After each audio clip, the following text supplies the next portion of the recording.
কেমন আছো তোমরা সবাই? আমি এখন অনেকটাই ভালো, অনেকটাই সুস্থ, যে কারণে আরও হিম্মত করে ব্লগ বানানোর চেষ্টা করছি। আর তোমরা কারণটা জানোই যে কেন আমি এতদিন কোনো রকম ব্লগ বানাইনি।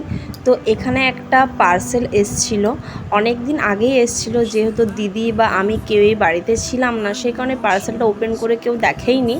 তো আমি দুদিন আগেই চলে এসেছিলাম শ্বশুর বাড়ি, বাপের বাড়ি গিয়েছিলাম এতদিন। তো এসে দেখি পার্সেলটা এরকম অবস্থাতেই পড়ে আছে। আমি বললাম যে না, খুলে দেখা যাক। এখানে আমার মেয়ের মামনি অর্থাৎ আমার যা কতগুলো জামা অর্ডার করেছিল আমার মেয়ের জন্য, সেগুলোই দেখছিলাম। কোয়ালিটি এত সুন্দর, এত ভালো এসছে, আমার তো বেশ পছন্দ হয়েছে। এর মধ্যে থেকে পিঙ্ক কালারটা মেয়েকে আজকে পরিয়েও ছিলাম, তো সেগুলোই দেখছিলাম যে কেমন কি না।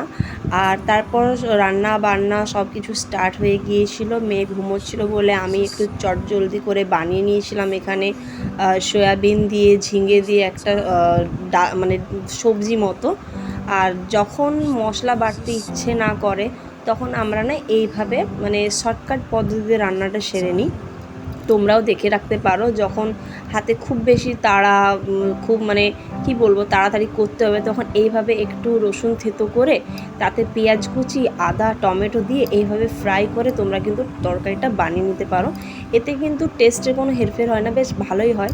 তারপর রান্না বান্না নিজেদের কাজকর্ম সেরে দিদি আর আমি চলে গিয়েছিলাম একটু কেনাকাটার জন্য।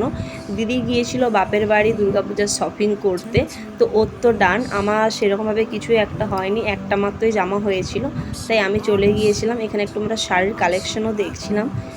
এই যে শাড়ি দেখাচ্ছে সেও আমার সম্পর্কে এক যা হয়, তো সেই দেখাচ্ছিল কী কমনের শাড়ি আছে না আছে। তো শাশুড়ি মায়ের জন্য একটু শাড়ি দেখাচ্ছিল। আর যে ক্লিপগুলো দেখলে এই ড্রেসগুলো আমি নিয়েছি। তো তারপর চলে গিয়েছিলাম আমরা আমার ননদের বাড়িতে।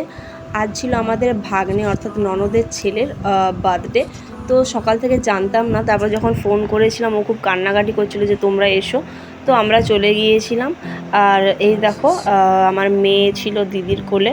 মানে মেয়ে এবার তো আমাকে একটুও চায়নি, ও সারাটা রাস্তা দিদির কোলে চেপে গিয়েছে, আসার সময় তো ওর বাবার কোলে।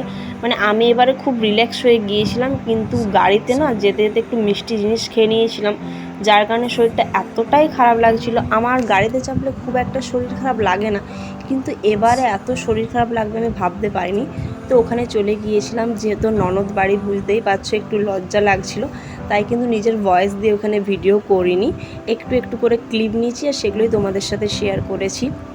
এখান থেকে আমরা একটা কেক নিয়ে গিয়েছিলাম, ওর বার্থডে বলে কথা। তো সেরকম কিছু না, আমরাই গিয়েছিলাম, কোনো অনুষ্ঠান এরকম কিছুই না, মানে আমরা ওকে সারপ্রাইজ দেওয়ার জন্য গিয়েছিলাম বেসিক্যালি। তো এই যে হলো আমাদের ভাগ্নে, ও এখানে কেক কাটছে।